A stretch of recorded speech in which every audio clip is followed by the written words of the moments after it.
好，各位现场以及线上的来宾首先很欢迎也感谢大家来参加今天这一场很不寻常的对话。那我们今天的主题呢，其实是一本很不寻常的书，还有一位非常不寻常的作者，以及一个非常不寻常的故事也就是我手上的这一本它的书名叫做《未完的旅程：一只台湾黑熊的人间启示录》这一本书。那这本书涉及一个非常动人的故事，就是黑熊568的故事。但是当然这个故事也是令人感伤的。然后这个故事带给台湾社会一个非常重大的启示那无论各位关心的是黑熊，或者是野生动物，或者是我们关切的是原住民在地的社群，或者是我们关切的是保育，或是我们整个地球的未来，这些主题呢，其实都可以在这本书里面找到很多重要的素材跟很多重要的启发。那我自己作为一个研究自然资源经营管理的学者呢，在这个主题上也投入了10多年的研究。那么我始终期待能够有一本书能够以一个比较平易近人的方式向社会大众介绍这个复杂的主题。那这个主题我们在学校里面呢，通常要用1学期的课程才有办法勉强的传达这一些主要的理念。但是我们很开心呢，蔡副总他能够在这一本书里面能够用很清晰的文字让大家把这一些很复杂的人跟自然的互动的关系梳理得很清楚。好，我想我应该把真正的焦点回到这一本书，还有这本书的作者蔡副总。那么接下来我想先请蔡副总跟大家分享一下您在写这一本书它的背后的那个起心动念您的为什么会投入这么一个动人的工作？谢谢赖老师也跟各位大家线上跟线下的朋友其实因为我自己现在是在媒体工作，那其实我已经不是第一线的记者了，其实我现在是在担任行政的职务那我是因为就是虽然我不在第一线，可是其实我还是没有离开就是还是在做媒体的工作。但我就是常常会，就前几年我就是会看到这只过去呢，就是偶尔会有黑熊受困的新闻，所以对我来讲我其实那时候并没有特别注意到这只黑熊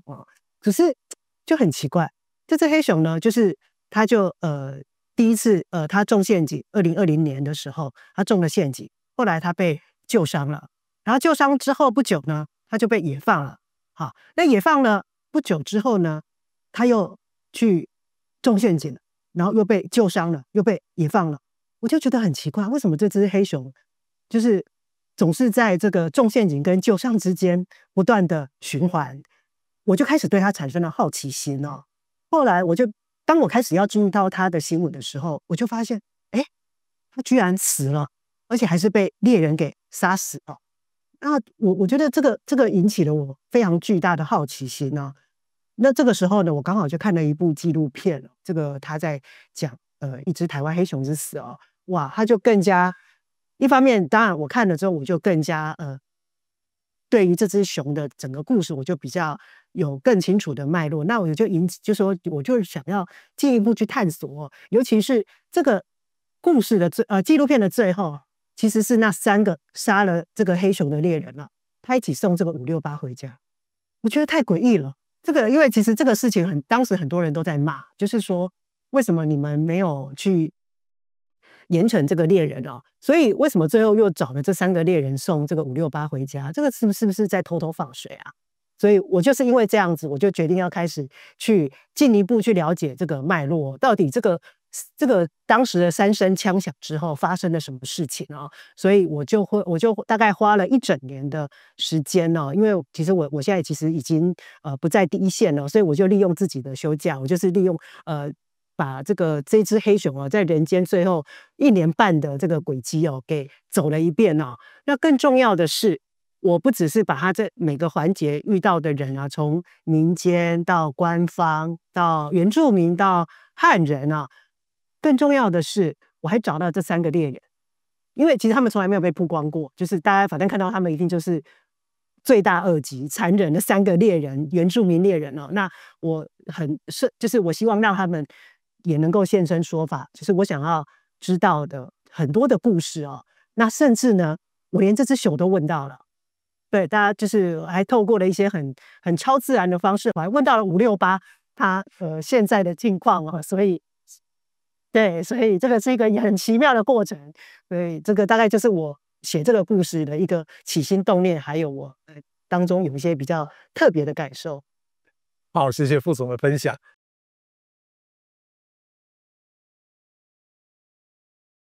黑熊568这整个故事的背后呢，其实它涉及了非常复杂的人跟动物的互动关系，人跟自然的互动关系。那么我想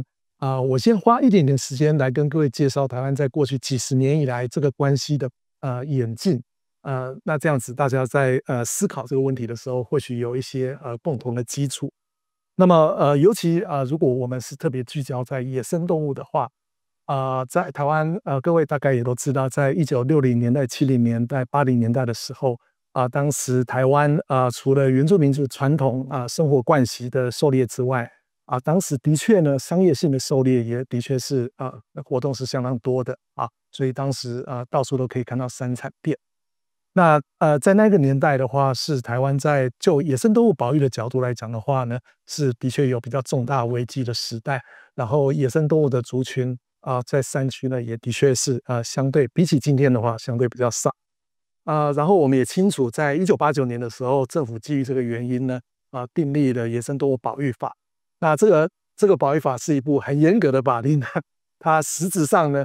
禁止了原住民族的狩猎的行为那当然后来因为它很严格的关系，也的确导致了原住民族的传统的狩猎的惯习、社会文化会不会因此遭受灭绝这样子的一个疑虑所以后来野保法呢，它有修正，就是现在大家很熟悉的野保法第21条之一它是有条件的开放原住民族狩猎，但因为它实质的那个申请的条件还是非常繁复困难的所以它的实质禁猎的效果还是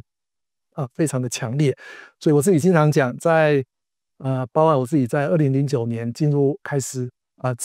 开始透过国科会计划去研究原住民族的那个狩猎活动，然后到了最近这些年有了一些很重大的转变。那一个最重大的转变，当然是在2017年前身是林务局，现在叫做林保署，在这整个议题上的政策有了重大的转变。那这个待会我们再细说。在这个重大的转变之后呢，我们看到了非常显著的在地的社群跟那个自然世界跟野生动物之间的关系呢，开始从以往的大家假设是一种对立的关系，那现在呢开始朝向一个和解共生的关系，这是第一点。然后另外一点是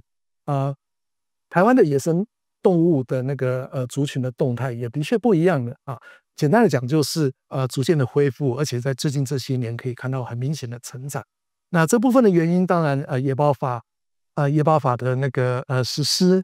它禁止了那个商业性的狩猎，然后同时在整个保育观念的普及之下呢，的确国人呢也的确都对保育议题呢是越来越关注。那这都是重要的因素。然后在我们的研究里面也发现导致今天野生动物数量不断增长的还有另外一个非常重大的因素，是整个社会经济的变迁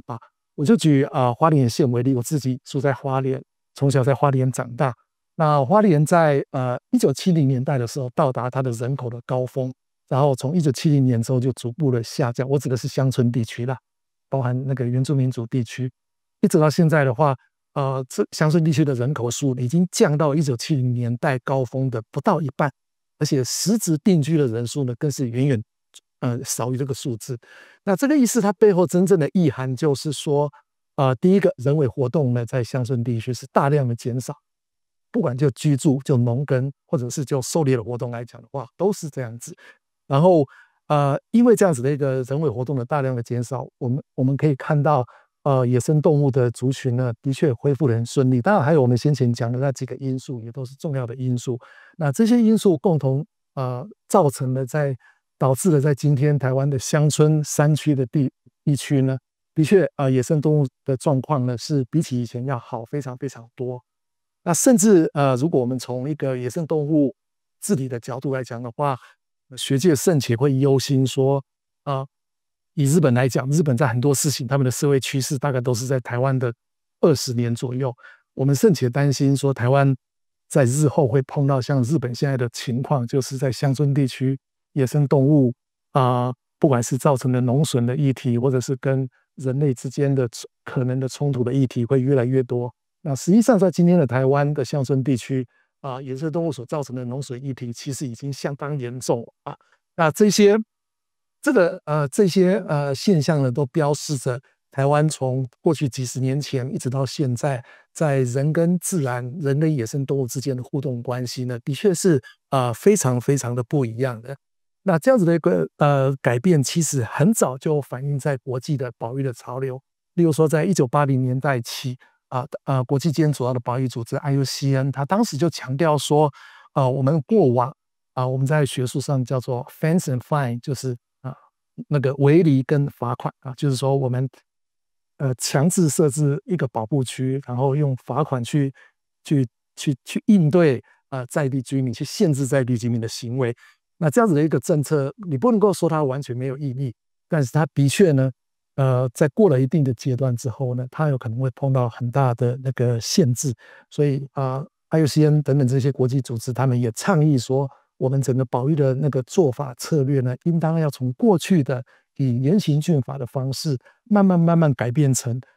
强调跟在地的社群大家一起来投入保育的工作，同时也关注在地的生计跟在地的那个生活的关系。那这样子的一个保育思潮的转变呢，当然也慢慢的影响到台湾当然在全世界也是一样，包含在这几年很重要的那个昆明蒙特娄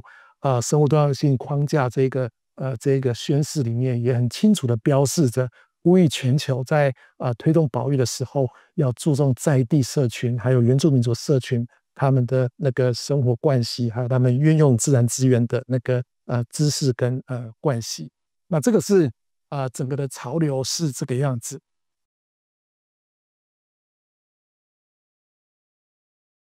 好，那么很抱歉，我好像在上了一堂课。那接下来我要把时间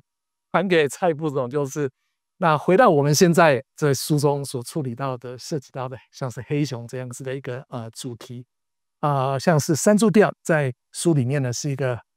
很重要的那个大家会讨论的焦点。那在这件事情上，就您写这本书的过程当中，您看到了什么样的事情是值得提出来给大家一起来思考？因为其实我前面有提到说我访问的那3个猎人嘛，那其实他们当时呢，其实他是一对布农族的祖孙，当他们去等于是去巡视他们的猎境的时候，发现有一只黑熊中了山猪吊。那他们其实当下是很紧张的，因为刚刚老师也提到了，就是他们其实整个狩猎的行为，他们基本上是一个被地下化的，所以他们就赶快，可是他们不知道怎么办，因为那个爷爷就把猎枪交给他的孙子，说要孙子把黑熊打死，可是孙子不敢，因为孙子大概知道说这个可能是保育类，所以他们就打视讯电话给在金门当兵一个当兵的他们的叔叔，等于是他其实本身也是猎人，所以他们一听到说哇，他们用山猪钓，然后又抓到了误捕了这个黑熊，所以他就告诉他，给他们2个指令，一个打死丢到树林里，再来他又说丢远一点。好，那其实为什么他会做出这样的一个举动呢？其实我后来访问到那个叔叔，他告诉我，第一个他以为山猪钓现在是不能用的，所以他已经不能用了，然后他们又抓到了保育类的黑熊。更重要的是，他说其实他们以前都是林务局的，就是他们的亲人都是林务局的，当过林务局的等于是外包的工人，就是除草。他说以前林务局对原住民是很凶的，所以他在那个时候他就浮现了整个这种他们穷凶恶极的嘴脸，所以他就在那个当下他才会下了那2道指令。哦，所以他就决定了把这个就是，所以这个时候呢，那个孙子他就对了那只黑熊开了2枪，然后后来那只黑熊就从他本来中山猪吊，他就从溪谷就掉下去，然后那个爷爷就再补1枪，确定他身亡了。那事后我问到了这个孙子，就是那个年纪最小的，问他说：“哎，其实他们之前林务局其实是有在推动这个误捕黑熊可以通报免责。”问他说：“你知道吗？”他说：“我不知道啊。”他说：“这个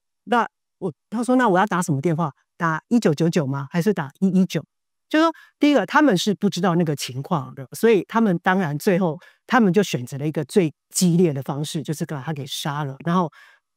再把他埋起来。所以后来也就是因为这样子的关系，他们就开始去就是我后来我所采访到的，他们各个领管处就进入这个部落去宣导说，就是误捕黑熊，你只要通报就可以免除责任的。所以他们还设计了很多那种，比如说背包啦，还有那个毛巾啊，就是他们这些农民在务农的时候会使用到的贴心小，然后上面都还印满了那个通报电话。好，所以就是就可以提醒他们可以随时拿到哦。那所以就是山猪吊的，当然就是这个误捕的时候的除罪化，当然是一个起点。但我觉得这中间呢，他们就经过了很多的沟通跟陪伴，然后让这些居民他们开始愿意去慢慢的去相信政府，因为刚刚提到了，其实他们对于政府是不信任的啊，包括你说狩猎之外，山猪吊也是啊，他们也怕被人家知道说，哎，因为他们都以为现在是不准用的啊。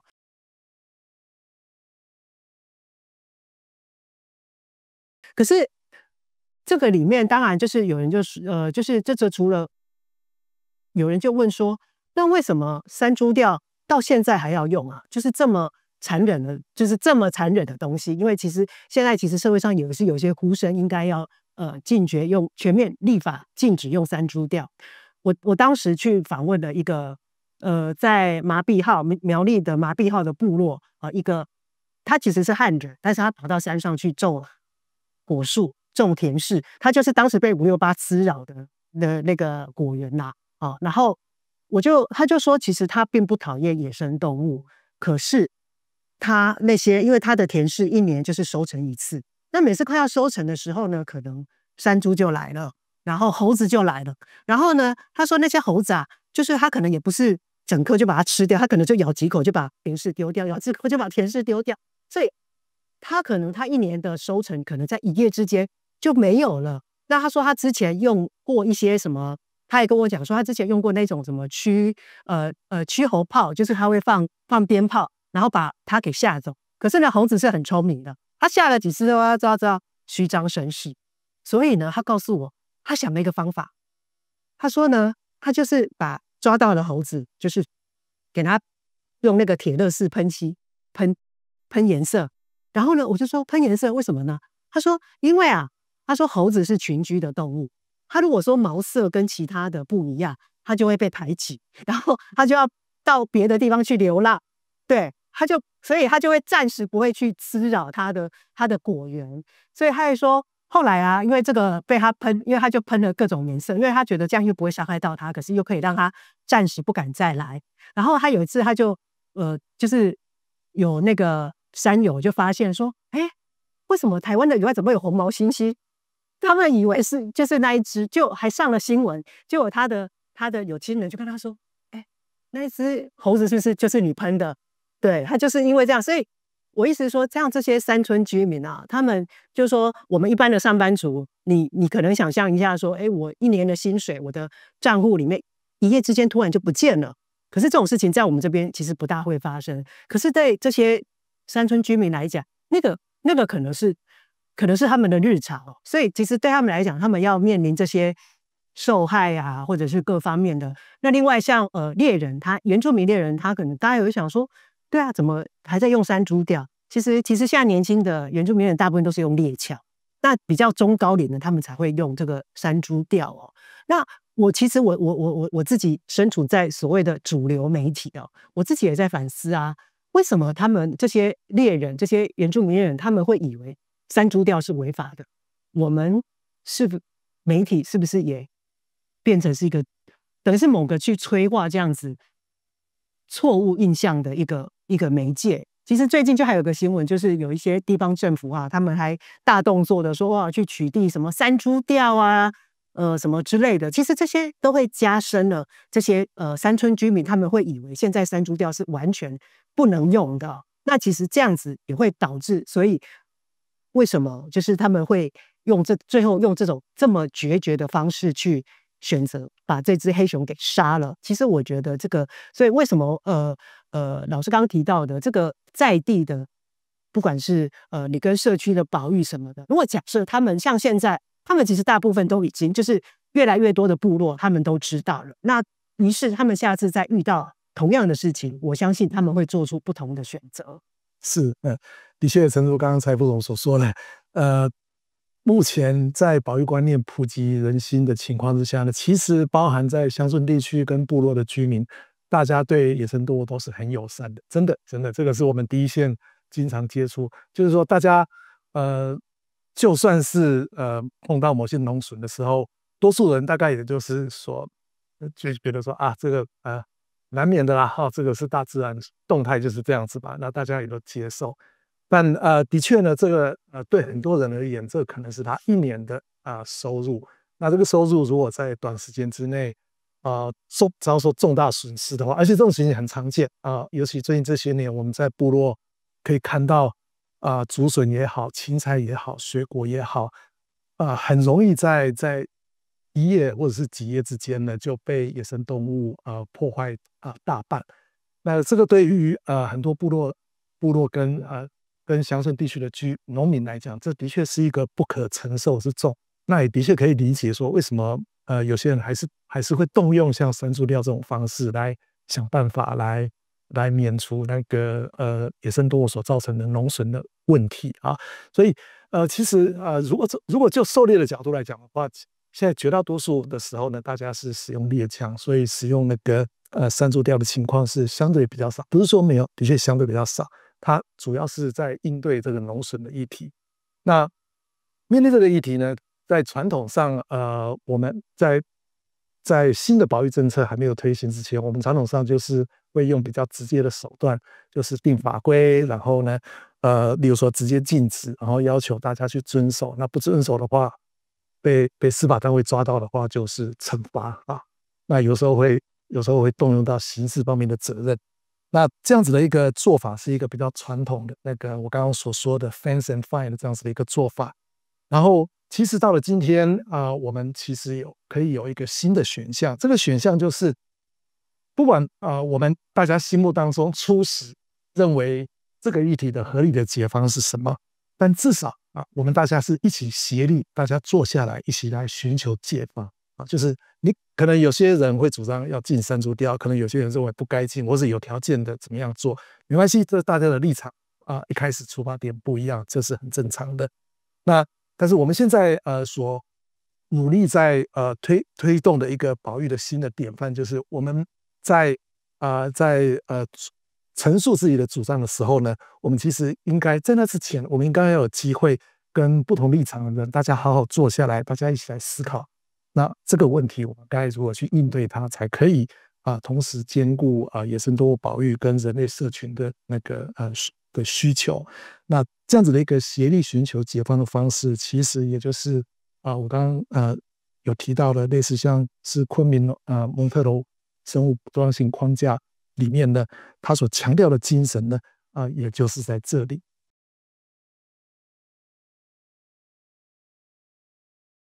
好，然后接下来我们想讨论一个主题，就是在最近这些年，政府在保育政策上有一些非常重大的政策跟措施。那其中2个很具代表性的例子，第一个就是原住民族的狩猎自主管理计划，然后另外一个呢是生态服务季部的措施。那这2个措施，其实在这本书里面当中也都有相当篇幅涉及所以在这个部分，我想请蔡副总来给我们说明一下，你所看到的，在这2个政策之下，那不管是在原住民族或在地社群跟公部门之间的那个关系，它是如何慢慢的从对立走向和解。OK， 好，那我先补充一下，我刚刚讲到山猪调的，我其实还有一个，就是呢，大家就是那时候当然大家对于这个山猪调会觉得不应该再用嘛，那但是都会的居民认为就是认为不应该再用，所以后来呢，就是除了沟通跟陪伴之外呢，我因为了这本书的采访，所以我就跟着就是他们有几次他们在花东啊。就举行表扬大会，因为呢，为什么呢？因为他们有就是开始去鼓励民众说，哎，你如果通报了，我就会给你一笔奖金，然后或者是你们有去监测了，我就去可以有个其实都不多，都是大概几万块的。是你想，就是它就是一个部落，可是我去到那边就是哇，他们每次都是就是当成是一个全村的喜事一样啊。就是我记得有一次我去卓溪。其实就是一个小小的表扬，大概是全卓溪的6个村庄的人都来，然后把一个国小的那个都坐满了这样子，然后他们好像这个村民这种就是大家都欢欣鼓舞啊，然后就是可是我想说，哎，里面的奖金可能是几千块，可是那他们都会觉得是一个非常的一个荣耀的事情哦。那所以那我注意到一件事情，他们每次只要表扬或者是办这种。任何的就是这种说明会，他们一定会讲说，哎，我们现在有推一个改良式列具，那个改良式列具就是说一般的传统它可能是很大的，然后呢，那个改良式列具就是口径比较小的，然后他们希望就是用这种方式呢，让大家可以借由就是你由拿旧的来换新的，因为为什么这有什么样的帮助呢？是因为它大的它可能就是会连它本来只是要抓山猪，结果它可能连黑熊都踩进去都会被夹住，然后甚至连人踩进去都会被夹住，所以后来他们就用这种所谓就是口径比较小，然后它只会抓到你想抓的像山猪这种体比较小的，然后后来我就也注意到他们在阿里山就真的有拍到说有一只黑熊，它就是踩到那个改良式的列具哦，然后就啪的一声，他就被吓一跳，然后就转身就走了，等于他就全身而退，没有被抓到哦。所以这就是我要想的是说，我们会认为在全面禁用跟我就是要用这中间，基本上要怎么样去找到一个平衡点哦？那这个可能是一个配套哦。那另外一个是我在想的另外一个问题是说，好，都会居民会认为，你野生动物一只都不能少。那对，就是我觉得这是一个非常光明正大的、正气凛然的一个诉求嘛。可是对这些山村居民来讲，他的生命财产，他的一年的果实，就是收成啊，那些我要保全我的这些，那这些也是他的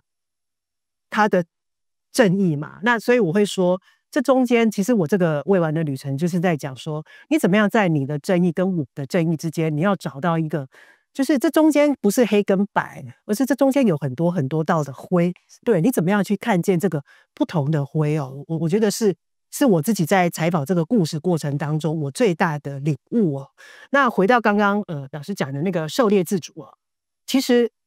我那时候我也采访了几个部落哦。第一个就是像那个花莲的那个吉拉米代，他是在富里那边，他们其实大概在2017年的时候，他们就加入了这个狩猎自主，等于是参与了这样的一个计划。那其实大家可以想象一下，在当时2017年这个才刚开始，那他们其实这些原住民跟林务局的关系是很紧张的。那我就问了那个当时推动参与的一个部落主席，他现在不是了，他很年轻，他其实就跟很多原住民的历程是一样的。他也是很年轻的时候就到他说他在桃园机场当一个包商，后来是因为父母年老了，他就回到了花莲去照顾他们。那当时刚好我就问他说，你怎么会有那样子，就在2017年你就敢加入这样子的一个狩猎制度？他说因为当时其实是有学者在他们那边宣导，可是他知道他其实是压力很大的，因为这就是我们用的话，就是他等于是如果弄不好就变成吴三桂了。他们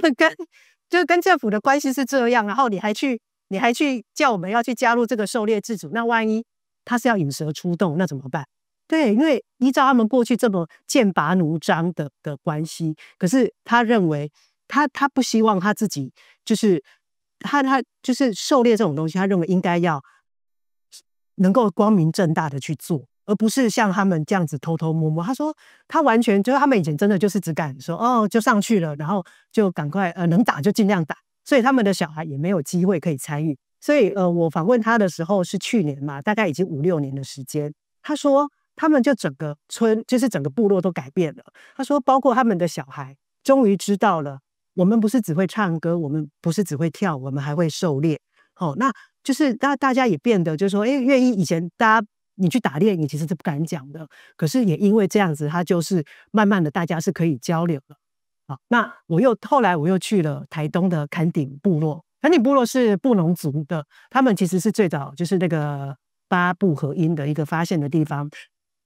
他们其实是在2002年的时候加入，他是台东第一个成立猎人协会，然后这个狩猎等于是加入狩猎等于是参与狩猎自主公约的一个部落。我就问他，他说啊，他们以前啊，就是一直以来就是因为红石林道其实是整个这个野生就是等于是自然资源是很丰富的，可是他们以前上去呢，因为是不合法的，所以上去了就能打就尽量打。然后当然也是偷偷摸摸的打。那以前他们其实是可以传承下来的这种就是他们就是部落的老一辈会告诉他们，可是因为你就变成说，因为你是在做一件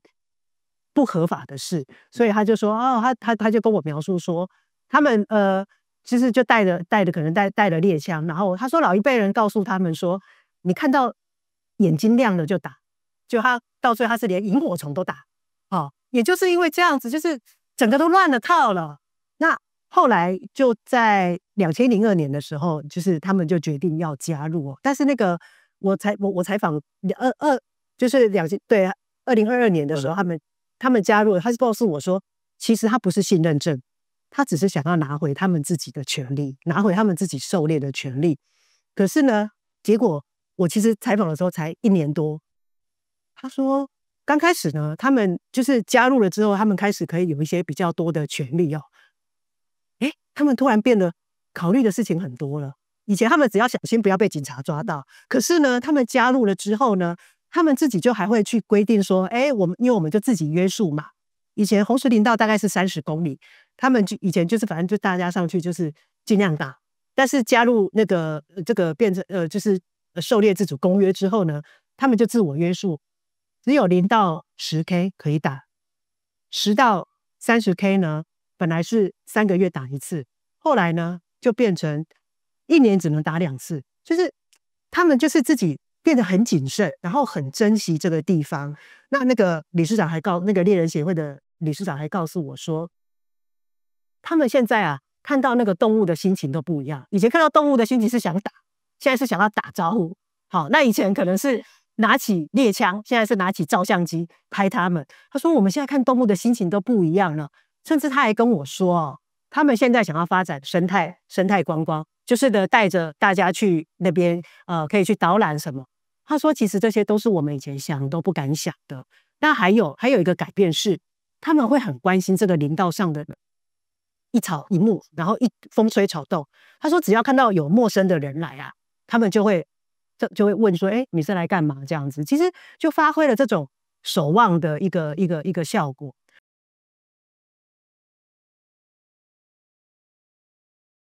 那另外一个刚刚讲到的生态服务给付就是当然，因为在568事件之后，他们就发现说，怎么他们原来在原来在推动的这些政策，什么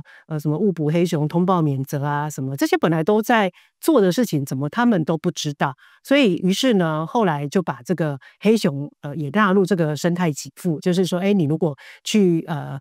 误捕了，那你通报有一笔奖金，然后你设了红外线监测，可以有大概1年3次的话，也是会有奖金。那我觉得最重要的是，前面他们会去等于是进到部落之后去沟通陪伴，但是我觉得这个生态服务给付也确实发挥了这个拉近距离的效果啦，就是因为有一些小利嘛，所以我就其实大家可能最近有印象，就是有一只黑熊啊，在花莲卓溪啊，它在几个月之内啊，吃掉他们300-400只鸡呀、而且这只黑熊哦，它就是只吃它的鸡屁股哦，它就是鸡屁股咬了之后呢就丢掉，所以我们就开玩笑说它是特别喜欢这个七里香啊，而且是生食级的七里香。那最后他们是怎么抓到这只黑熊？因为其实这已经是造成人熊冲突了哦，原来他们是因为部落先通报了，然后呢，他们就等于是透过他们的一个巡山员也是猎人，所以他们就用了一个非常精准的套索，就是呢用不伤害这只黑熊的方式去捕到，就是抓到了这只黑熊，然后就让它避免了接下来它有可能，因为它已经吃鸡了，那接下来会不会去就说伤害到人？其实这是他们很担心的。所以就是可能大家在5、6、8之后呢，就还会是陆陆续续，好像偶尔还是会陆续会听到说，哎，还是有黑熊误中山猪吊。可是大家想想哦，这以前可能都不会被知道，是因为他们都选择私了，我就直接把它解决就好啦，反正政府也不可能知道嘛。那现在是因为我认为啦，那个信任是出来了，他如果没有信任的话，他是不会愿意做这样的事情哦。所以我觉得就我自己这一次的采访观察，我认为这2个狩猎自主管理跟这个生态服务给付哦，其实我觉得确实在部落上其实产生了一些很大的改变。好，谢谢副总。刚刚讲这2个政策，其实它在根本的精神上呢，都是认为说，生态保育它是为了公共利益，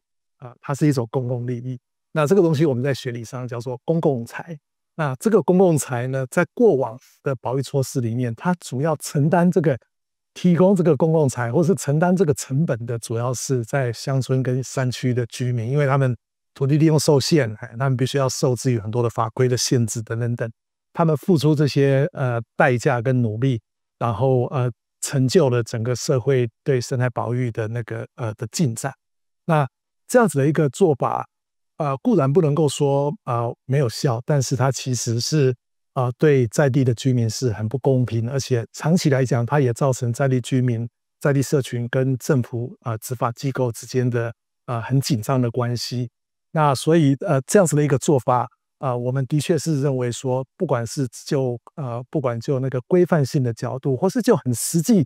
要来实际的有效推动保育措施的角度来讲的话，这个做法都必须要改变所以才会有现在的狩猎自主管理，还有那个生态服务给付这样子的一个做法好，所以有些人会问说，生态给付是不是说不劳而获？在地居民坐在那边就可以有给付？其实不是这个意思，而是在地的社群他们必须要付出很多的努力，不管这个涉及的是巡守，或者是参与监测，或者是很多的保育的措施来确保黑熊还有其他几个受到给付的物种的存续等等，这都是要付出努力，就像我们平常在上班需要付出那个劳力心力是一样的道理。然后刚才副总所讲到的这个信任关系的演变其实这个就我们可以从很多的现象看到这整个关系的变化那我自己很有感的一件事情是当我们在2010年代那时候进去做研究的时候呢，当时在部落跟在政府，尤其是林务局啦，因为林务局是那个主管机关的，那不可讳言的就被当时部落对于林务局的观感是非常的负面的那这是实际的状况。然后这个状况当然也源自于一个原因，就是我们在部落经常听到大家开玩笑，就是传统部落的猎人是英雄嘛，他是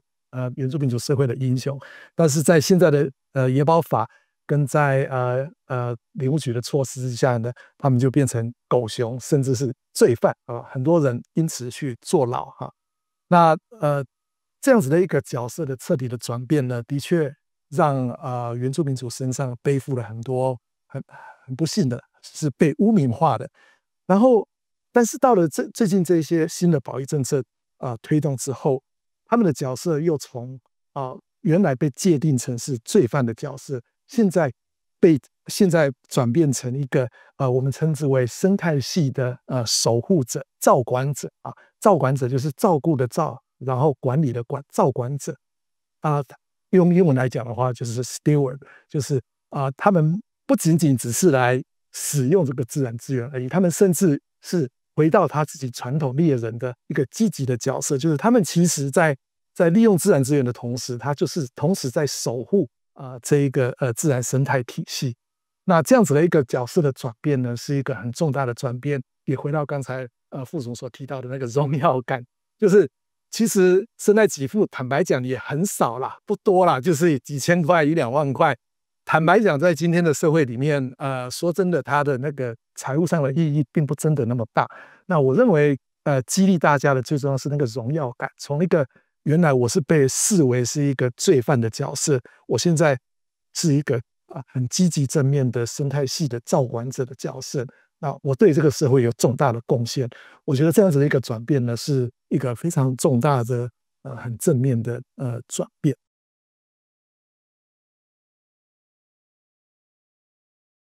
其实我再补充一下，甚至我当时提到那个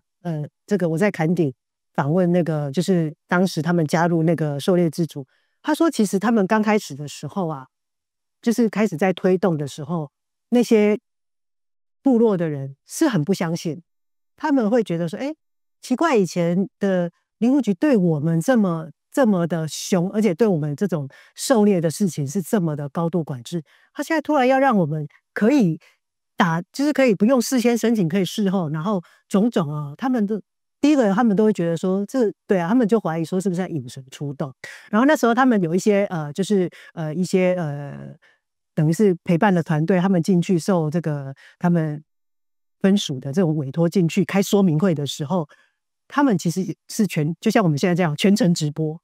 然后有人还这个录影存证哦。他们其实过去都是有被政府伤害的经验，所以基本上就是刚讲的这种不信任的关系是由来已久。那你要怎么样去？所以为什么现在我记得我有曾经访问一个学者，我问他说，那你觉得我们要怎么样去避免掉有这个再发生像568这样的悲剧？你觉得就是去推动这样子一个狩猎自主会是一个解方吗？他说，问题不在这个狩猎自主，问题是现在加入的部落太少。他觉得如果现在的部落能够有更多的都加入进来的话，他认为其实是可以避免掉过去像568这样子的一个悲剧哦。就像刚讲的那个卓溪的那只七里香黑熊哦，其实它就是在官跟民合作之下，然后最后能够很顺利的把它给等于是让它等于是抓到它，就把它送到这个那个保育单位去哦，暂时看管啦。对，所以我是觉得这样子的一个转变，确实是一个非常特别的一个，我觉得是因为在我自己的观察，对，其实我是还蛮受感动的。是，而且这样子的一个转变，它的影响绝对不仅仅只有在黑熊这个议题上面，它其实是扩展在很多层面上。我举个例子，我自己因为长期跟花莲木瓜溪流域的部落呢，长期在合作推动狩猎自主管理计划，然后这个部落在一开始的时候，对于他们都称之为林先生，然后这个林先生指的是林务局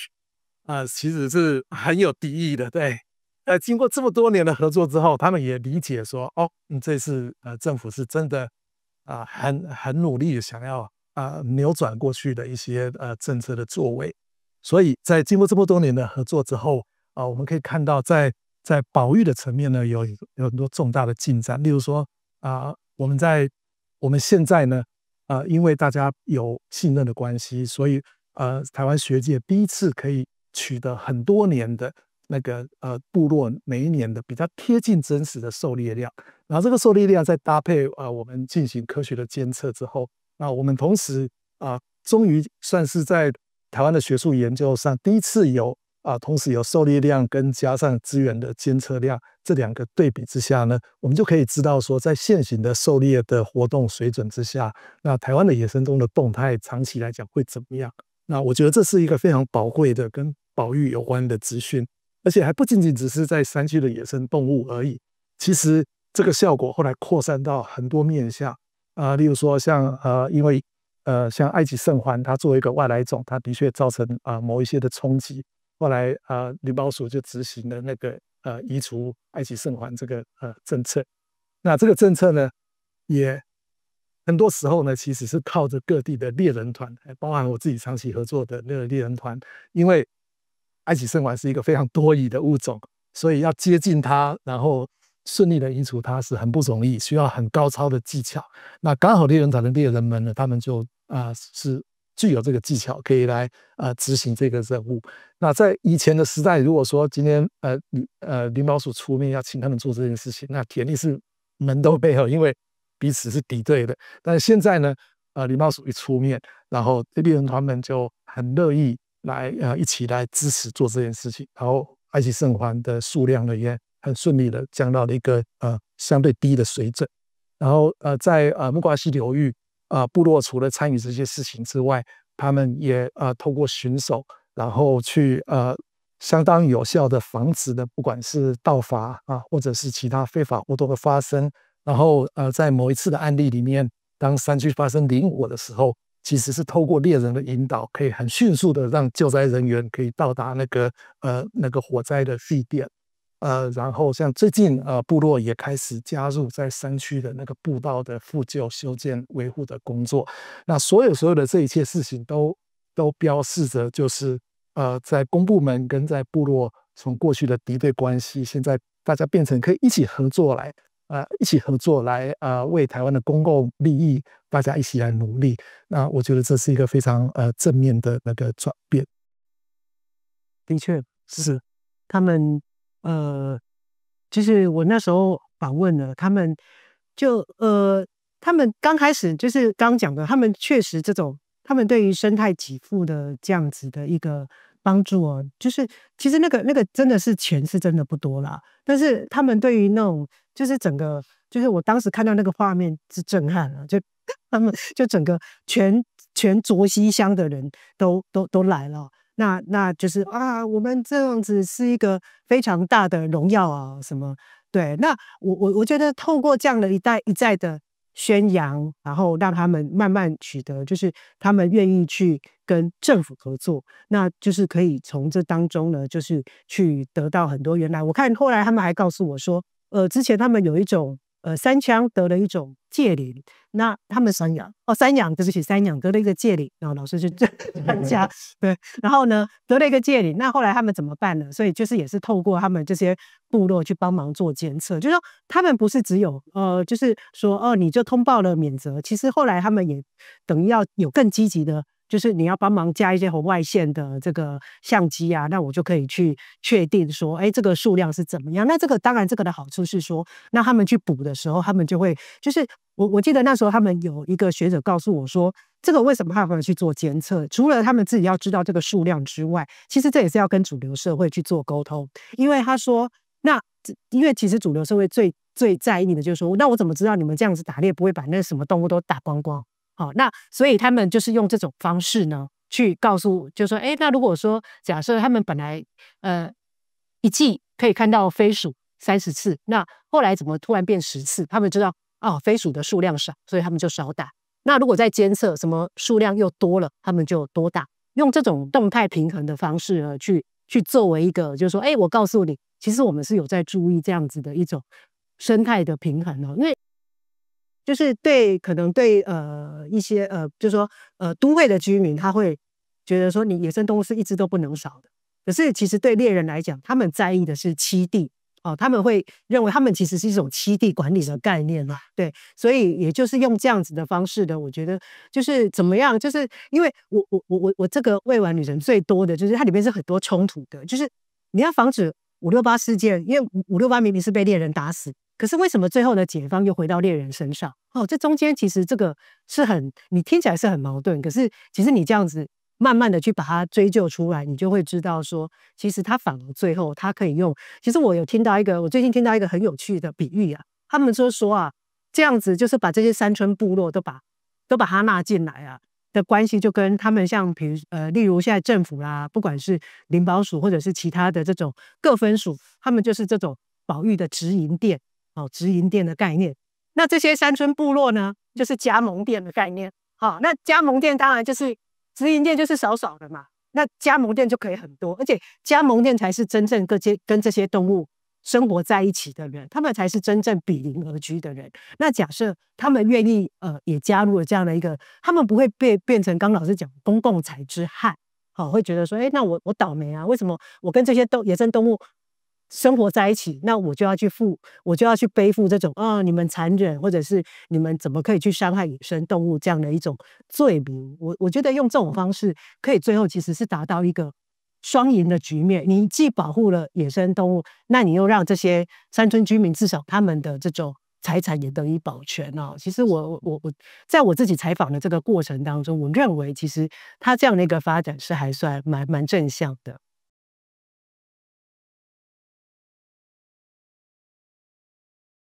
然后副总在这本书的尾巴的地方呢，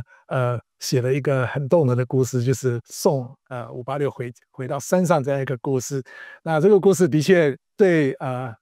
不太了解野生动物保育的议题人来讲，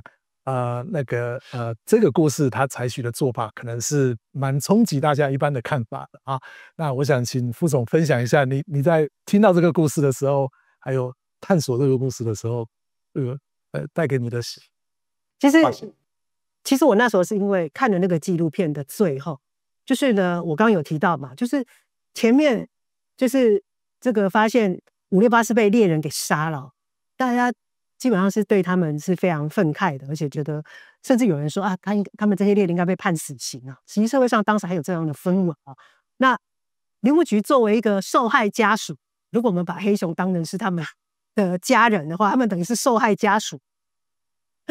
怎么会最后是邀请了这个他们一起送这个568回家？因为我刚讲到说，因为其实他最后是因为他第2次野放的时候被发现说他一路往北走，然后再套叠他的轨迹，发现说，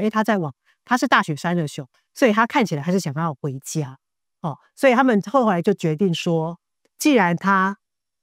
生前回不了家，我们死后就送他回家。我当时看到的纪录片，因为这是一个没有公开的一个一个过程啊。我看到那个纪录片是那3个猎人啊，他们用布农族语，其实我听不懂，可是呢，他们就是轮流对那只熊说话，你听得出来，虽然你听不懂，可是你听得出他很激动哦，那甚至还有啜泣的声音哦。我当时看了那个画面，我觉得这简直是一首诗啊！就是你看森林里面，然后就是回荡着猎人的哭声哦。那我当时其实说真的，我自己也哭了。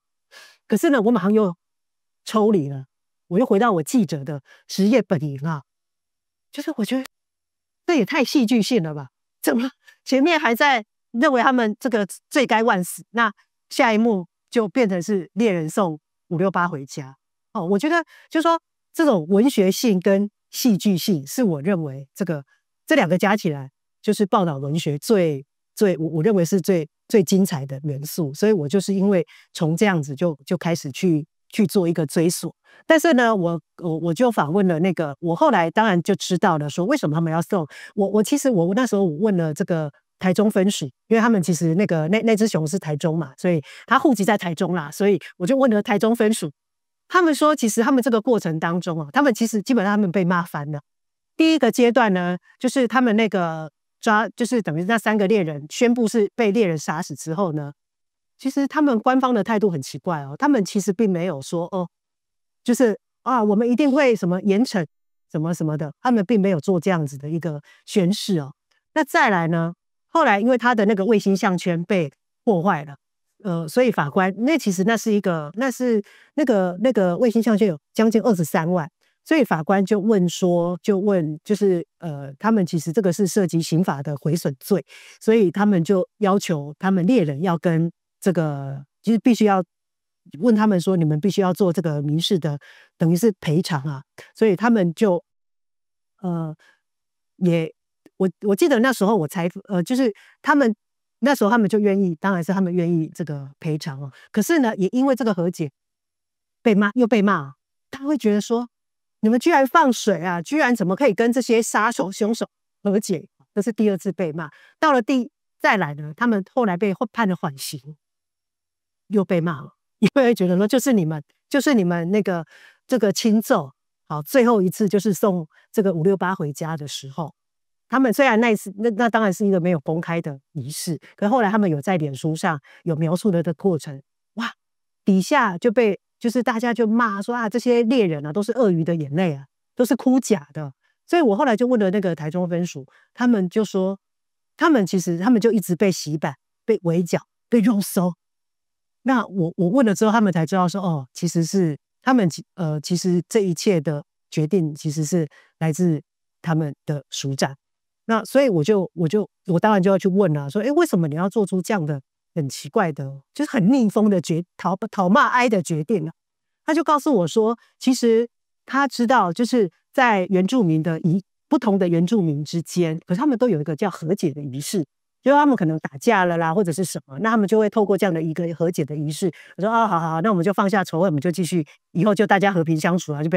要再怎么样。所以他在想说，可能这是因为其实这几个猎人他并不是真心要杀这个熊，因为他的目标其实布农族的普遍是没有杀熊的这样的一个传统，他们不是故意要杀熊的，所以呢，他觉得如果找他们，就是其实刚开始他有告诉我说，其实他那时候本来是要找他们，就是做一个什么劳役法律的劳役，他觉得说这比他们处罚他们去城市里面举牌都来得有意义。但是后来他们当时基本上他们其实对林务局是不相信的，他觉得说你们要干嘛，所以他们就拒绝了，他们只愿意说好，我们分期付款赔那个卫星的那个项圈。后来他们慢慢的，就是后来他们被判缓刑了。那判了缓刑之后，等于他们，但是他们的一个条件就是你要去服，真的就是要去服那个劳役。所以呢，我记得我有一次，我就是跟他们，就是某一次，就到一个国小去放这个纪录片。其实里面有2个志工，就是这对猎人族孙。那其实现场的人没有人知道说这个。除了地检署跟林保署还有我，没有人知道说其实现场就藏着2个当时杀了这个568的猎人哦。所以这个那后来当然就是回到他刚刚讲的，我就问了署长啊，他说他在想他们这3个猎人可能是也会想要跟这个黑熊和解，那他们可能就说如果让他们如果他们愿意一起送568回去，这象征着猎人、黑熊跟政府的3方和解，他觉得这或许是一个好的方式。于是他们就去问了那个猎人，结果猎人刚开始他们也觉得说是不是要公审我们，所以他其实基本上还是有点害怕。他们就说没有，其实这不会，这只是一个私下的仪式，不会有媒体来。所以后来他们才3个，他们就很快就答应说好，我们愿意来。那来了之后呢，我就问叔叔说，那你怎么会那么激动？他说其实他在来之前，他当然事发的时候，他后来他看了那部纪录片之后，他才知道说原来这只熊这中间有这么多人为他救他，然后花了这么多的心血，所以他其实对他是觉得很抱歉。所以他们其实只是请他们轮流跟他说话，结果他们3个人都流了泪，其实其实他也不是忏悔，他只是觉得说哎呀这是不好意思哦。所以那其实还有一个，所以他们后来结束之后，发现他们刚开始压力很大，可是这个送完568回家之后呢，据在场的人告诉我说，他们好像压力都释放了，也比较轻松了。那另外一个武界部落，其实武界部落就是当时他被568被杀，就是等于是被杀害的这个部落所在。其实他们也背负了很大的压力。其实我那时候去采访已经是事发1年后了哦。就是我找到那个村长，就是当时他有广播请大家注意说，有一只黑熊到我们这边来，可是因为那3个猎人他们不住在那个武界，所以他们没有听到，所以就杀了那只黑熊。那个村长其实很客气，可是其实是有点冷漠，他就应该有时候有点漠然，他就告诉我说，哎呀，都已经事发这么久了，该说的都说了，有什么好说的？对，所以就是我觉得在这个事情当中，其实没有人真心想要杀这只黑熊，可是最后却造成了这样的结果。所以我会觉得说，这样子的一个和解的仪式哦，其实它确实产生了一些效果。为什么呢？就是我后来就我就问这个猎人叔叔就告诉我说，他现在呢都会上他们5届部落的粉专，因为那个粉专上面有很多年轻人，他说他都会上去宣导说，哎，你们如果不小心抓到黑熊啊，可以怎么样？因为5届这个地方的海拔太低，他们从来没有出现过黑熊，所以他们其实都不知道怎么带。所以那个叔叔就说，他就会上去宣导。那当然我就会把这个后来他的转变，我就告诉了这个署长，署长就告诉我说，对啊，你想啊，我如果当时要求法官重惩，那他们也被判了重刑，你觉得他们还会这样子吗？诶，我用同样的问题，我再去问了这个叔叔就告诉我说，当然啦，我只是会觉得我很倒霉啊，可是我心里不会服气的。所以其实我觉得这就是就是你要说问我说和解有什么意涵，其实我在这个叔叔他告诉我的话，我理解了和解的价值所在。他们其实知道了说，哦，为什么？因为其实我后来发现了，不是只有5届这个部落在看官方怎么对待这3个猎人，其实其他的部落也在看。如果假设他们还是跟过去一样喊打喊杀，然后就说，哎，重惩重判，最后的结果，我相信就是刚刚教授讲的那个信任关系不是这样子可以产生的。所以我觉得这个对我来讲是一个非常我感触非常深的地方。好，谢谢。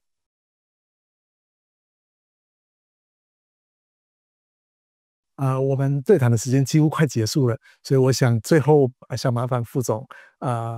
用1分钟的时间来分享一下，在写完这整本书之后，从一个个案的和解的过程，然后如果我们把它观察的尺度，把它拉到整个社会的，我们在对待人跟野生动物、人与自然的关系的时候，您会有什么样的想法想要跟读者们分享？其实我记得我大概最近有一些受访的经验呢。那我印象最深的是有一个广播人，他跟我说，他是一个花莲，然后他就告诉他在花莲，他说他读完这本书哦，他觉得这就是我写的，他说这根本是你写的568的情书嘛，就是你你去细细去追索他最后发生什么事啊，然后你再去问说那他走了之后发生什么又发生了什么变化，甚至大家一定想说，我前面不是说我还访问了这是568，我是怎么访问到他呢？我是透过原住民巫师，那这个巫师呢去帮我问了这个568说，那他现在的境况怎么样哦？就是他就告诉我说，其实他其实是很相信人类的，因为他前面几次种陷阱都被人类给救了。那他也本来也以为他这次也是，就是说，所以他被杀了，他也很意外。那我还问了说，那我就问了巫师说，那他现在还相信人类吗？他就在里面讲了一句话，其实那句话是我决定写这本书最重要的关键的。那至于是什么话呢？其实大家可以到书上去，我先卖个关子，大家可以到书上去找。那我想说的是呢，就是我当时听到了巫师的话，我就知道了这是我一封非写不可的情书，因为他讲的就是一个你怎么样去理解，就是说我们其实在这个同温层里面，太后就是大家都只知道，你可能90%几的人生活在都会主流的这种的一个汉人的这样的一个领域，你不知道别人是过着什么样的生活。在我看来，这种都会跟山村、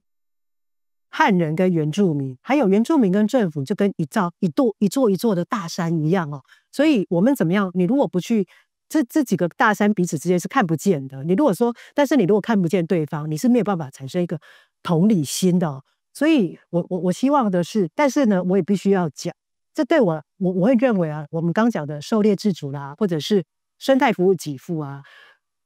其实我觉得这是一个很大型的社会实验。它最后到底可不可以去缝补，不管是原住民跟政府的关系，原住民跟山林的关系，那最后达成这个保护山野、保护自然资源的目的，我不知道。因为呢，其实这个社会这个实验，它也取决于主流社会你支不支持。如果他不支持，其实这样的压力就会到政府。那政府呢，它有可能就会影响了舆论，那舆论可能就会在影响包括现在执行林保署更上面的单位。那如果讲包括监察院啊什么，那如果他们来认为说你不应该是这样，那你最后其实他就戛然而止，这个社会实验就会失败了。所以我最后是希望说，我希望透过这本书其实是可以让更多的人知道说，其实跟你有一群不同的人，他们过着什么样的他们的生活方式是什么，他们的价值文化是什么。我觉得也只有理解了，你才能够同理。那也只有这样子，才有机会跨越彼此的大山。谢谢。好，谢谢副总非常精彩的分享。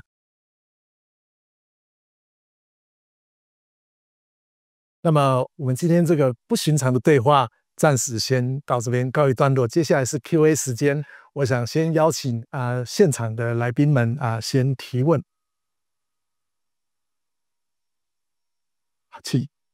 其实我刚刚在听的时候，谢谢两位很精彩的对谈哦。那戴老师你好，我是天下独立评论的廖允章，第一次见面哦，我很高兴慧萍写的这本书。我刚刚在听两位对谈那个过程当中，其实你们一直提到领务局的那个角色，就是过去跟现在在进行的这个社会实验。然后因为今天刚好林宝署署长也在，我实在是很想听听，就是从署长的角度，他今天也听了全场听了两位的对谈，就是我想知道一下林宝署这边就是如何回应这本书，我可以 cue 一下署长。是我们两位都讲了很多，那可以麻烦林署长吗？谢谢。其实我很谢谢慧萍副总哦，那当初就是一个机缘，他说他对这个故事有兴趣，那希望说我们可以接受，就相关人员可以接受他的采访啊，那我们当然就答应了。那老实说，他访问了太多人，所以这中间我们也没有机会去串供。那也是看到最后他写出来，我也是看到，有一些同仁，原来他当时想的是这个。然后刚刚讲到说，台中分署被在网络上被受到非常大的这个压力。其实我也是看到他的这个访问的稿子出来，我才知道原来当时我做的一些决定，让我的同仁受到这么大的压力。那后来我听慧萍副总讲，好像台中分署的回馈给他的一些感想，也是说原来他们看这书才知道原来当时我是这样想，所以要他们这样去做，反而变成我们透过这本书在沟。那因为我不知道大家会对什么有兴趣啊，那我就刚刚所讲的，刚刚这个慧萍副总所讲的那个所谓邀请猎人一起送568回去这件事，我稍微再做一些补充。其实这个事情刚发生的时候，我们都很生气。那虽然我是完全没有跟568有过直接的接触，我们都是透过网络，因为我们有个群组，所以从568第一次在中秋节的时候，在这个台中东宝山的田氏园受中陷阱之后，我们就在这个网络上面跟他结下了这个不解之缘啊。所以你知道那个是一个很微妙的感情，我说感情就是我实际没有接触过他，可是他后来我们觉得他是要回家，然后最后到了5届发生这样的事情。我很难描述那种心情，就是那时候失去他的讯号的时候，其实我们已经有点不祥之感。那其实还有同仁，就是当时没有对外讲，是同仁在失去他信号之前，还有听到2声枪响。那然后在那个之前568到5届，我们同仁熟悉那边的同仁也提到说，那边有很多在地的这个原住民的猎场在那个地方，所以才会赶快派人跑过去请村长广播。那后来又发现那样枪声失去他的讯号，那2天第3天我们找到他的尸体，其实那个是一个相当大的失落感，觉得说大家在那2年花了那么多的心血，然后去救治他，最后希望说他回归自然，那最后却得到这样的结果。所以我们本来也心里有各种的这个剧本，想说这会不会是一个商业这个狩猎的这个集团，然后要去捕捉他，然后发现到他身上有这个发报器，所以就弃尸了这样子。那一直到后来这个所谓的猎人被找到之后，那知道说啊，原来也就是一对祖孙在做狩猎，而且是爷爷带着孙子哦。就我个人来说，其实我那时候心情是从原本很愤怒，那转成非常的自责，因为那样的一个资讯落差，就是说他们觉得用这个生猪吊是本身就已经违法啊，然后再将刚刚这个副总所讲的，他们也不知道要通报，也不知道可以通报。那在那之前，我们就已经开始在做所谓宣导。可是，我想其实大家可能也都了解，很多政府单位所做的宣导，其实都是很表面的这个。那它到底发挥了什么样的效果？其实也没有人会去真正去探究。那所以我在那个当下，我就觉得说，我们真的是做得太不够了，然后导致这件憾事的发生。所以其实我那时候就在思考说，好，那既然它是一个这样的一个结果，有没有可能让这个事情可以往前走？就是说，虽然猎人去杀害了他，也触犯了所谓的野生动物保育法，它是属于刑法。所以后来在整个到了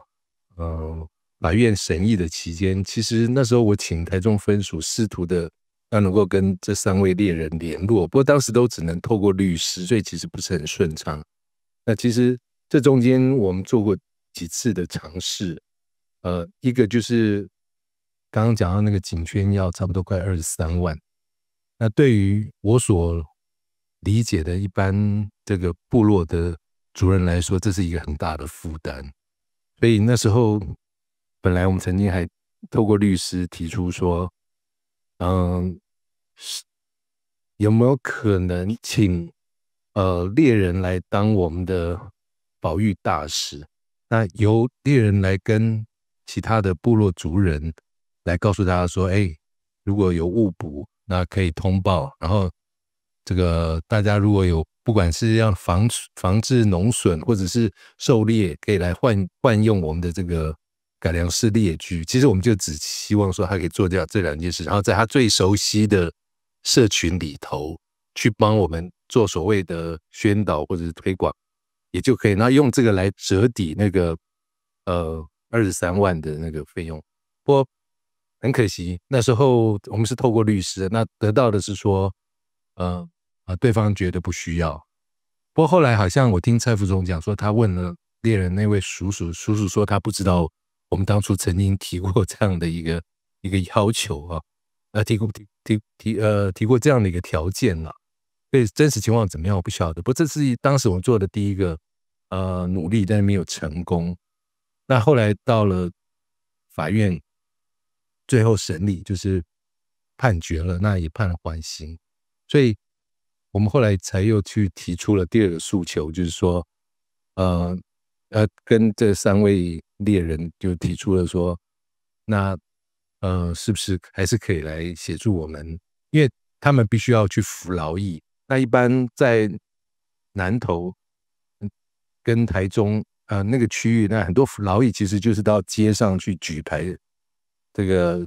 有关交通啊，要提醒大家不要违规啊，或者怎么样去做这些事情。那我想说，那与其让他们去做这些事情，不如有没有可能可以帮我们在山村这边？所以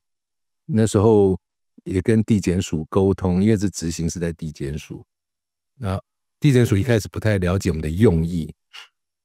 花了一些时间解释。后来他们说，哦，好，如果当事人愿意的话，那所以才会有后来蔡副总所讲的那个，他们协助在校园里面去做一些宣导，不过都没有让别人知道他们的身份。那其实这整个用意就是不希望它变成只是一个报复式的对这3位猎人，因为我觉得那对整个事情并没有办法让这个整个事情往前走。所以那时候才会去做出这样的这个尝试啊。那只是后来我也从书里面才知道说，哦，原来害我们台中分署遭受到非常多的这个压力。那最后的那个邀请他们来和解，也是我突然有一天就觉得说，他们应该是承受了非常大的压力。那也许他们会想要跟这只熊和解。那我那时候还不知道说他们对我们的观感，这其实我也是从书里面看到。我们只是想说，就是回到原住民的传统的这种和解的方式，那尝试问问看说他们愿不愿意来。那他们是跟熊和解，那也是跟我们的和解，那看看寻求这样的可能，就没想到他们就答应了。那我可以补充一下，刚刚蔡副总没有讲到的，就是他们就是他们3位讲完话之后，其实在那个之前就是568入土之前，我们大家就已经碰面了，可是他们3位是非常紧绷的。那老实说，我们也是第一次见面，而且就是过原本法庭上面的2造，所以当然双方都是非常严肃的。那但是在整个568完成了这个，我们就帮他重新再覆土之后，我觉得整个大家都变得轻松了下来。那个轻松就是原本的一颗非常大的石头就放下去了，包含我自己在内也是，因为我看到了他们确实也跟这只黑熊和解了。那我们那时候也是希望把黑熊送回来，回到山神的身边。那山神的身边是原住民的，透过刚刚所讲，原住民的巫师告诉我们，黑熊是山神的使者。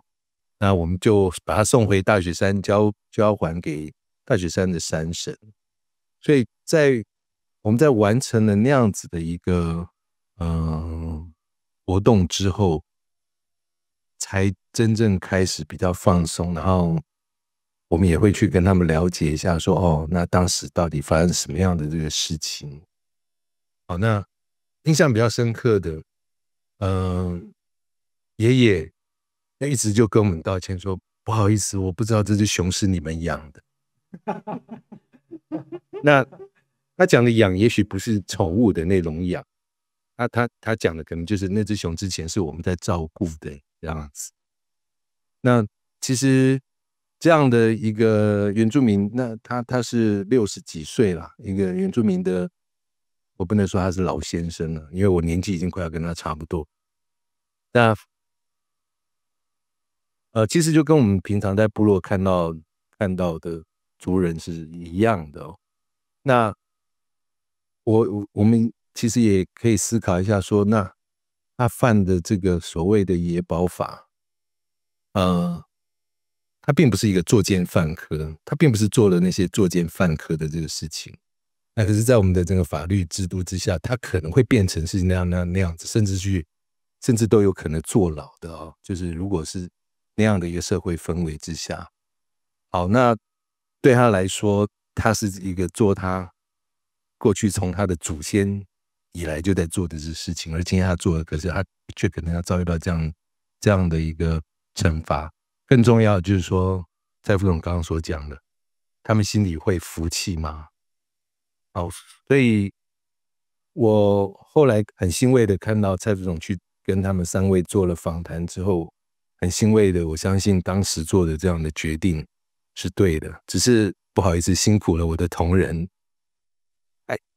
在网络上面配一些人。对，那不过后来我跟他们讲，我跟台中分署，包含分署长跟几个同仁讲说，那你们现在知道，那觉得怎么样？他们说，还是值得啦，这个还是值得的。好，我就先分享到这，我不知道大家还会好奇什么。不过今天的主角是老师跟这个蔡副总，我也很谢谢老师从这个学理上面，还有从他自己实际的一些同样也在陪伴部落在复振传统的这些田野的经验里面，我觉得带给我们非常多的启发。好，那我就先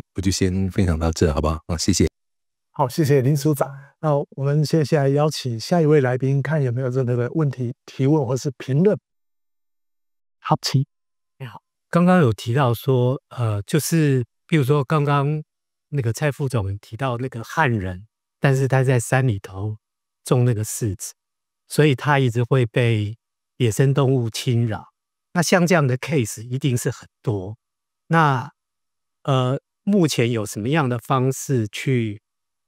让这个双方可以保持，就是不必然一定要把它杀掉，然后但是又可以保存这个山村居民他们的权益，这样。好，目前政府有采取一些措施啊，例如说补助农民建立电网等等这些的措施。那这些措施它有部分会有功效，但是也不会完全有功效。所以我们在现地看到的情况就是农损的情况还是蛮严重的，而且我们预判随着野生动物的族群数量越来越大，这种情况会越来越普遍。目前以猕猴来讲的话，猕猴是在几年前从保育类那边除名，就是降为一般类的。但当时大家还有很多讨论，也有不同意的声音哈。不过这都过去了。以猕猴来讲的话，现在它的我们真的是到处都可以看到。光是台北市在最近今年以来，台北市的校园就我看到的报道，今年就有好像60起的通报是猕猴进入校园的通报。台北市哦，这是都会区哦，还不是那个乡下地区的话，那更是情况就是这样子。那所以我想整体来讲，政府虽然有采取这些措施，努力去试图让农民跟野生动物之间可能的潜在冲突降到最低，但这些努力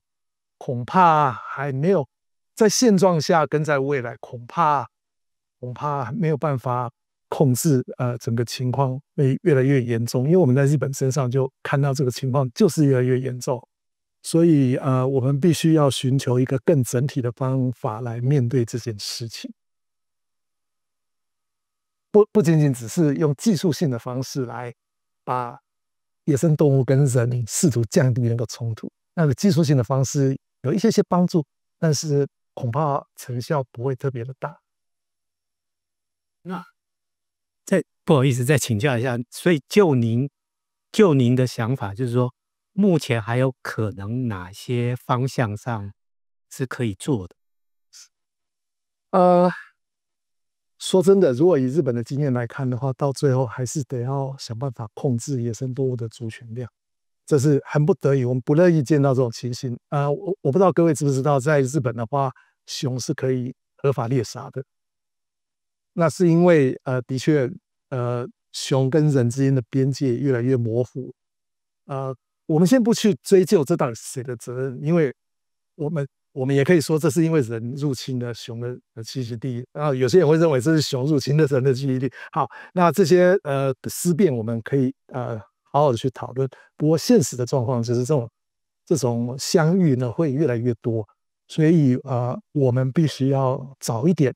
在情况还没有办法恶化到必须要动用到我们不愿意接受的手段的时候呢，在那之前就想办法化解这个问题。那化解这个问题，在我看来，我个人的看法啦，原住民族狩猎自主管理是一个不错的途径，因为的确呢，狩猎行为它还是一个直接控制野生动物族群量的一个直接的方式。那这个方式只要是在一个符合当代我们的伦理观的要求之下来进行的话，它应当有助于避免日后更严重的那个野生动物跟人之间的冲突的议题。那当然还有其他一些很实际的考量啦，例如说，当野生动物数量暴增之后，包含在交通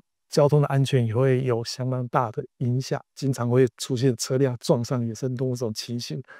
这种情形在今日的台湾还不是那么常见，但是在乡村地区我们已经不罕见了啊。我们经常会看到车子撞到山羌，或者是有时候撞到路的那种情形。那这种情况未来应当会越来越严重。谢谢。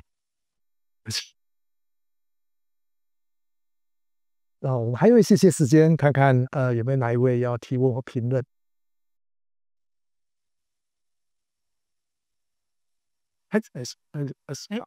我们先请，所以我们先请谢谢非常精彩的演讲。因为还有时间的话，我就是把心中我觉得可能有点，我非常喜欢这个故事。然后既然还有时间，我就问，我不知道是不是爆炸性的问题，这个平章可能知道，就是关于野生动物这个问题。之前在王光禄那个时候，动保团体有就是抗议过，然后我有写，我虽然是广义的动保团体，可是当时我有写过一篇文章，就是批评动保团体对于原住民的狩猎的可以说是不尊重，就是汉人对于原住民文化的不尊重。然后这是我的立场，可是跟动保团体有这个差异之外，我觉得现在比较爆炸性的问题应该是所谓的动保跟野保的那个冲突，但是在我心中，我觉得实际上没有那个冲突，因为动保在努力的绝育犬只的话，它的目的是希望减少犬只造成的任何的伤害，不管是它的自己的福利受损，或者是交通，或是人被咬，或是野生动物受到伤害。所以我一直弄不懂，说为什么这件事情这么的，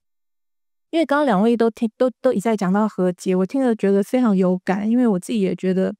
这件事情是非常需要和解的。我也试图在私底下，就是说私底下去接触，然后试图，我觉得两边的那个交集很明显，可是我觉得不知道为什么没有办法就那个交集去对话，然后一年又一年的游行，然后我不了解为什么会有这个现象，所以我不知道这是不是太爆炸性，或者是两位有没有什么可以提点或者是指引的，让这个和解会发生。副总，你有什么办法吗？我先说其实我不是那个黑熊专家，对，但是就是确实这个野保跟动保之间的这样子的争议哦，每天看到，其实包括像林保署的粉专啊什么的，其实就常常会有两兆的就是大家就互相，然后包括到农业部哦，这中间的这样子的一个，我觉得大家的好像不在一个频道上讲，或者是我自己的观察，对，或许老师你有你的对，从学术上的一个的观察。也不是从学术上，的确我完全理解最近在野保跟动保两个圈里面大家的忧心跟讨论，的确是蛮爆炸性的，我同意。然后这个问题也不容易解哈，我相信在座大家也知道最近的冲突。那我自己的经验，如果回归到我们今天的主题这样子的一个经验的话，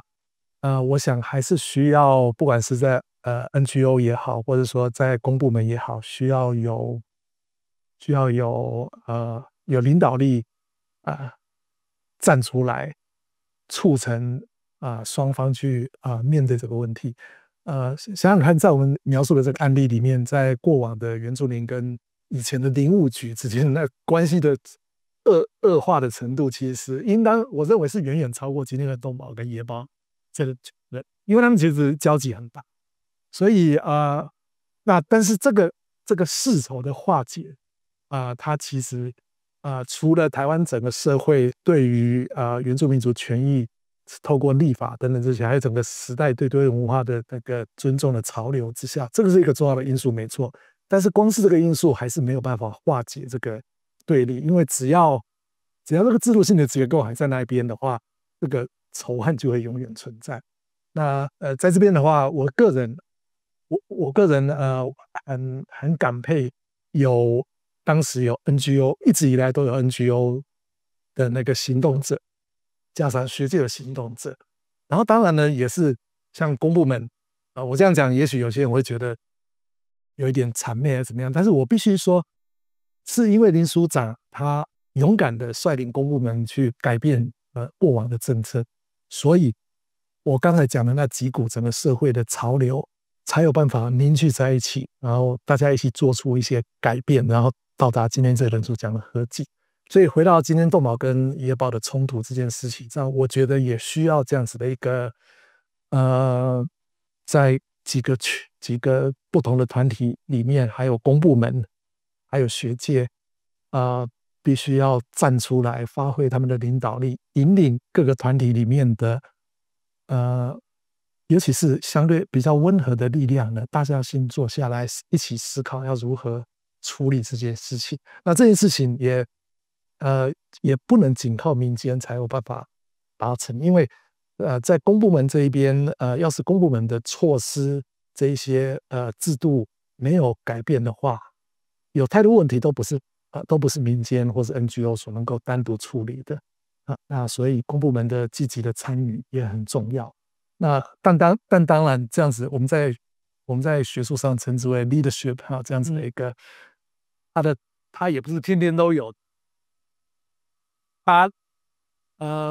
我也不会说它是很偶然，因为毕竟人类社会解决任何一个问题，终究都需要靠这个领导力。那我也相信，在目前几个圈子里面，就我自己认识的人里面都有。那现在就是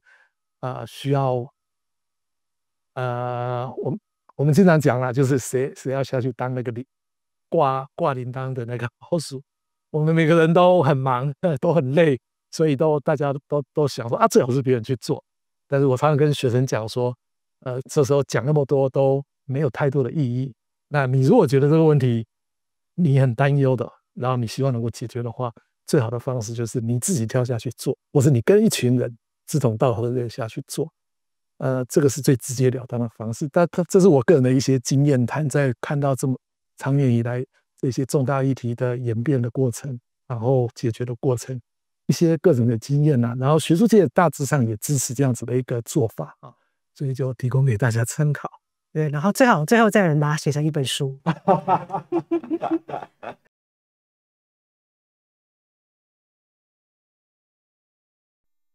好我们今天的整个时间差不多了所以我作为一个主持人，好像应该要